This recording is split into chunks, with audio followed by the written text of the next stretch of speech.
Welcome back to my channel. Happy Diwali first of all. सबको भाई दिवाली की ढेर सारी शुभकामनाएं। सबका त्यौहार अच्छे से रहे। तो आज हम शुरू करते हैं अपना क्लास 7 ज्योग्राफी का चैप्टर नंबर 1। 6 क्लास की ज्योग्राफी हमारी कंप्लीट हो चुकी है। तो आज हम पढ़ते हैं 7th की। चैप्टर है, सबसे पहला चैप्टर है इसमें इन्वायरमेंट, वातावरण। इसमें देखते हैं कि भाई इन्वायरमेंट को अगर हम नॉर्मल भाषा में भी समझोगे ना आप, हर वो चीज़ जो हमें डायरेक्ट इफ़ेक्ट कर रही है वो सारी चीज़ें इन्वायरमेंट में हैं। ठीक है, चाहे हम हवा है, सांस ले रहे हैं, पानी पी रहे हैं, खाना खा रहे हैं, ठीक है, चेयर पे बैठ रहे हैं, बेड पे सो रहे हैं, या नीचे पार्क में जाके घूम रहे हैं, तो वो सारी चीज़ें क्या हैं, इन्वायरमेंट है। ठीक है, वातावरण में हर वो चीज़ होती है जो हमारे जीवन को प्रभावित करती है। ठीक है, तो इन्वायरमेंट की अगर देखें कि ये वर्ड कहाँ से आया है इन्वायरमेंट, तो फ्रेंच वर्ड है ये, फ्रेंच वर्ड इन्वायरनर। ठीक है, इन्वायरनर से निकल के आया है, जिसका मीनिंग होता है नेबरहुड। ठीक है, तो वही इसी मीनिंग के अकॉर्डिंग ही हमारा जो इन्वायरमेंट है उसकी डेफिनेशन है कि भाई हर वो चीज़ जो हमारे आसपास है, पड़ोसी, ठीक है, तो वो इन्वायरमेंट वातावरण हो गया। इन्वायरमेंट भी वातावरण है हर ऑर्गेनिज्म भी, कोई भी ऑर्गेनिज्म है। ऑर्गेनिज्म क्या होता है, हर जीव चीज़ें ऑर्गेनिज्म है भाई, हम भी एक ऑर्गेनिज्म है, एनिमल हो चाहे कीट मकोड़े प्लांट्स, कोई भी वो ऑर्गेनिज्म है। ठीक है, तो वो हर जो वातावरण के अकॉर्डिंग ही हर ऑर्गेनिज्म की ग्रोथ और डेवलपमेंट होता है। तो देखो अब जैसे क्या है, डेजर्ट में अगर जाएंगे तो वहाँ पे क्या होता है, बड़े बड़े पेड़ तो नहीं उगते।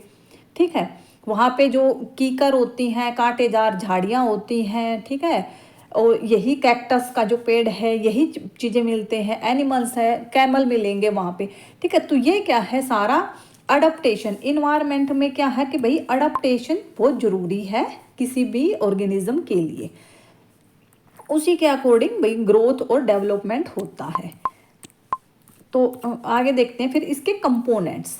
इन्वायरमेंट के जो कंपोनेंट्स हैं वो कौन से होते हैं भाई। इन्वायरमेंट कोई वर्ड तो है नहीं जस्ट, ठीक है, तो क्या क्या चीज़ें हैं जिसको हम इन्वायरमेंट बोल सकते हैं। तो कुछ है भाई नेचुरल, ठीक है, जिसमें नेचुरल अगर हम बात करें, नेचुरल में क्या क्या है भाई, लैंड है जिसको लिथोस्फीयर बोला जाता है। नेचुरल को हम डीपली पढ़ेंगे आगे, अभी जस्ट मैं डायग्राम से दिखा देती हूँ एक बार।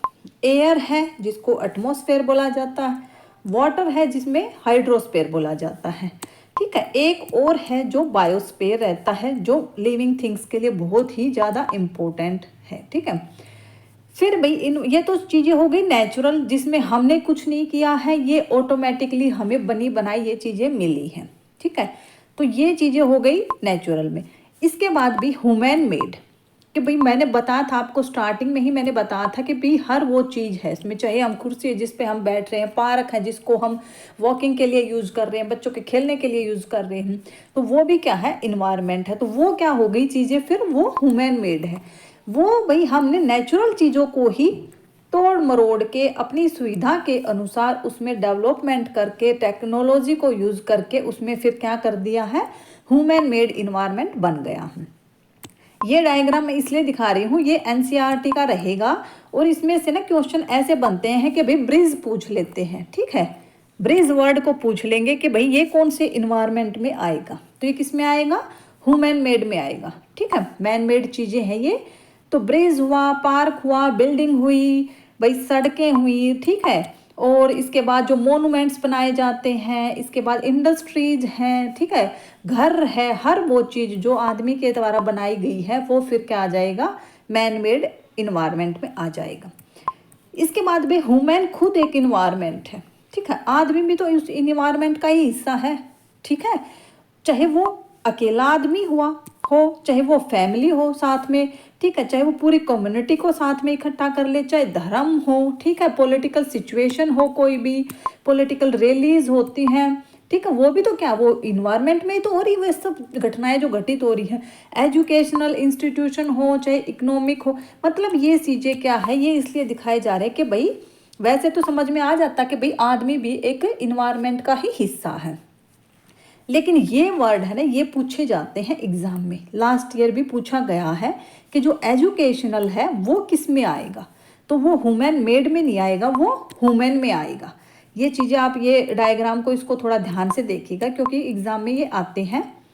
इसके बाद जो नेचुरल इन्वायरमेंट है ना, उसको हम देखते हैं क्योंकि एग्जैक्ट जो इन्वायरमेंट हमें नेचुरल मिला था, उसके बाद हमने जो टेक्नोलॉजी को यूज़ कर करके बाकी का जो किया है वो बाद में चीज़ें हुई हैं। तो अभी हम नेचुरल इन्वायरमेंट को देखते हैं क्या क्या है उसमें। तो land, water, air, plants, animal, सारी चीज़ें क्या है, ये नेचुरल इन्वायरमेंट में ही आती है।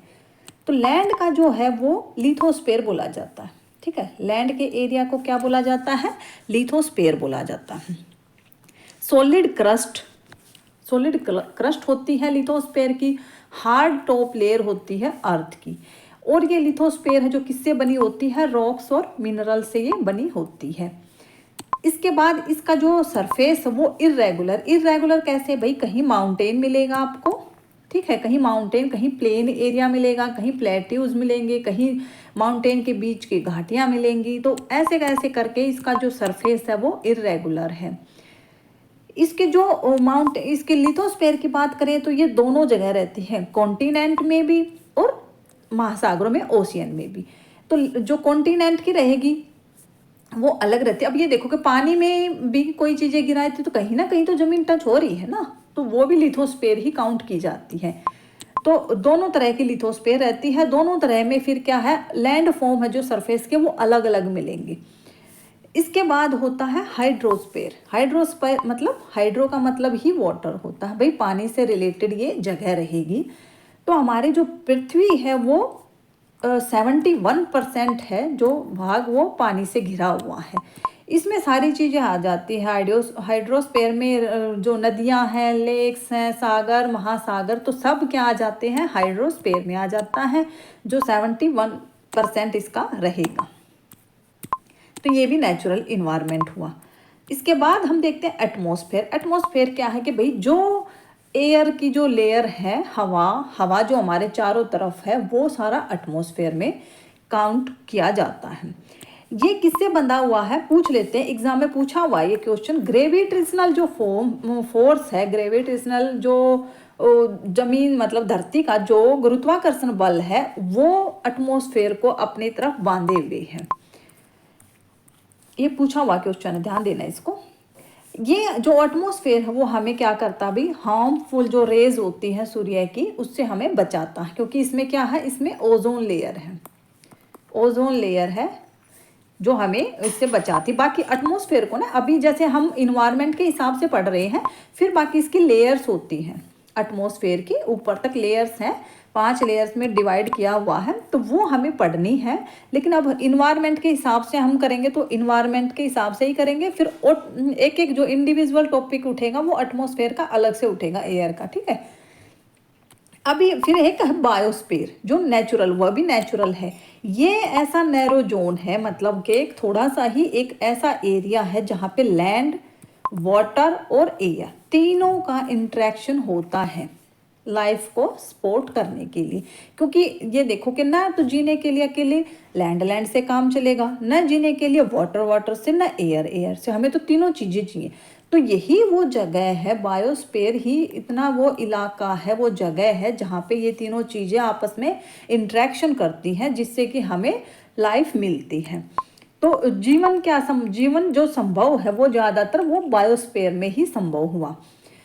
फिर है कि भाई इकोसिस्टम, भाई जो बायोस्फीयर है उसी में इकोसिस्टम हुआ ना। क्योंकि इकोसिस्टम क्या होता है, इकोसिस्टम वो होता है जहाँ पे जो लिविंग ऑर्गेनिज्म है एक दूसरे से इंटरेक्शन करते हैं। मतलब कि क्या हुआ भाई, प्लांट, एनिमल्स और ह्यूमन भी। एनिमल्स में हर चीज़ आ जाती है, फिर वो जो चाहे ये अर्थवॉर्म है, बैक्टीरिया है, तो और जो हमारे जो शेर हैं, चित्ते हैं, मतलब हर चीज़ आ जाती है एनिमल्स में। हम हर चीज़ को इंक्लूड कर देंगे जो लिविंग ऑर्गेनिज्म है, ठीक है, ह्यूमन है। इसमें फिर क्या हुआ कि भाई ये तीनों चीज़ें आपस में इंट्रैक्शन, ये तीनों चीज़ें इंटरडिपेंडेंट भी हैं और इंट्रैक्शन भी करती हैं ये तीनों चीज़ें। क्योंकि ये आप ये देखो, प्लांट प्लांट रहेंगे तो प्लांट की वैल्यू क्या रहेगी? जब तक एनिमल्स नहीं खाएंगे उसको, ह्यूमन उसका यूज़ नहीं करेंगे, फ्रूट वगैरह नहीं यूज़ करेंगे, ठीक है। तो क्या है कि ये तीनों चीज़ें एक दूसरे के लिए ज़रूरी हैं, और इसी से फिर क्या होता है, इकोसिस्टम इसी से बनता है कि भाई कोई फिजिकल और जो केमिकल फैक्टर है, एक दूसरे के फिजिकल और केमिकल फैक्टर हैं वो यूज किए जाते हैं। भाई प्लांट का है एनिमल्स के द्वारा यूज किया जाता है, ह्यूमन जो है वो एनिमल्स के भी प्रोडक्ट यूज करते हैं, प्लांट के भी यूज करता है, ठीक है। एनिमल है वो भी प्लांट के यूज करते हैं, तो मतलब क्या ये एक दूसरे पर इंटरडिपेंडेंट भी हैं। तो वही सारी चीजें मिलकर ही ये जो सिस्टम है, तंत्र है, उसी को फिर क्या बोलते हैं, इकोसिस्टम बोलते हैं, पारिस्थितिक तंत्र। जो ह्यूमन इन्वायरमेंट क्या, भाई ह्यूमन तो क्या, ह्यूमन खुद एक इन्वायरमेंट का पार्ट है। जो जो चीज़ें हमें फिर नेचुरल मिली हुई है उसको यूज करके ह्यूमन ने आगे ह्यूमन मेड इन्वायरमेंट बना दिया है, मॉडिफाई करके। इसके बाद देखते हैं कि भी जो नेचुरल इन्वायरमेंट है ना, उसके कौन से कंपोनेंट है। अभी जो हमने नेचुरल इन्वायरमेंट पढ़ा है उसके क्या क्या कंपोनेंट है, तो उसके दो तरह के कंपोनेंट हैं, बायोटिक है और एबायोटिक है। बायोटिक में कौन सी चीज़ें आएंगी, जो लिविंग थिंग्स हैं, लिविंग जो चीज़ें हैं, जैसे प्लांट है, एनिमल है, ह्यूमन बीइंग है, ये आ जाएंगी बायोटिक में। पूछे जाते हैं ये क्वेश्चन। और जैसे कि भी एयर को किस में डालोगे, आपके कौन से घटक में डालोगे, तो ये क्या रहेगी, एयर, वाटर, लैंड, ये क्या है, नॉन लिविंग थिंग्स हैं, और ये आएंगी एबायोटिक में। फिर आगे जो है कि भाई जो बायोटिक इन्वायरमेंट, बायोटिक चीज़ें हैं, उनको आगे फिर से डिवाइड किया गया है। उसमें है भाई प्रोड्यूसर, कंज्यूमर, डिकम्पोजर। प्रोड्यूसर कौन होते हैं, जो अपना खाना खुद बनाते हैं। अपना खाना फिर खुद कौन बनाते हैं, मतलब डायरेक्ट खुद बनाते हैं, वो किसी चीज़ से, वो किसी से कोई चीज़ें नहीं मांगते हैं, तो वो हो गए, उसमें हो गए प्लांट। प्रोड्यूसर में केवल प्लांट ही आते हैं जो अपना खाना खुद बनाते हैं। इसमें भी एक एक्सेप्शनल है, पूछ लिया जाता है और एग्जाम में, वो है इग्लिना, ठीक है।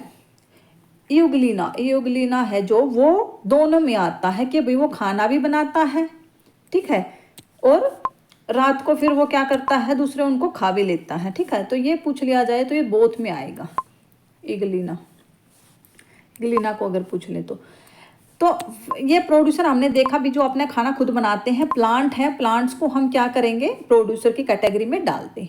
फिर है कंज्यूमर होते हैं जो अपना खाना खुद नहीं बनाते, आदमी है। जैसे आदमी क्या है, हम जो प्लांट से चीज़ें लेते हैं तो वो उन चीज़ों को, उगी हुई चीज़ को या उगा करके हम उनको जस्ट पका के खाते हैं, ठीक है। तो प्लांट है, जैसे प्लांट भी जैसे अगर हमने उगाए हैं तो प्लांट क्या है, प्लांट तो प्रोड्यूसर है। तो इसका मतलब क्या हुआ, हम डिपेंड हुए प्रोड्यूसर पे, ठीक है। तो हम जो इंसान है वो किस पे डिपेंड हुआ, प्रोड्यूसर पे।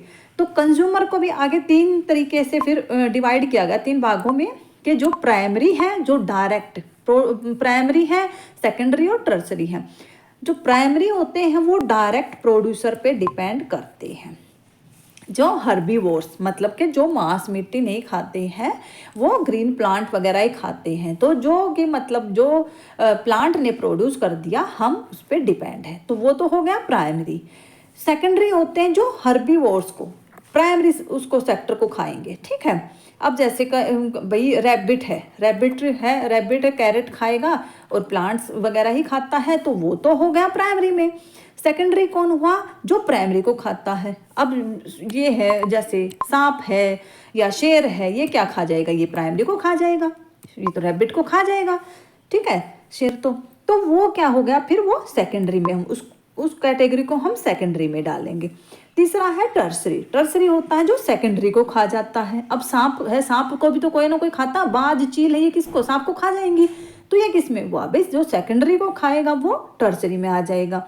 तो ये आ जाएंगे बाज, चील, जो भी ये है, ये जो सेकेंडरी को खाते हैं, ये टर्सरी में आ जाती है।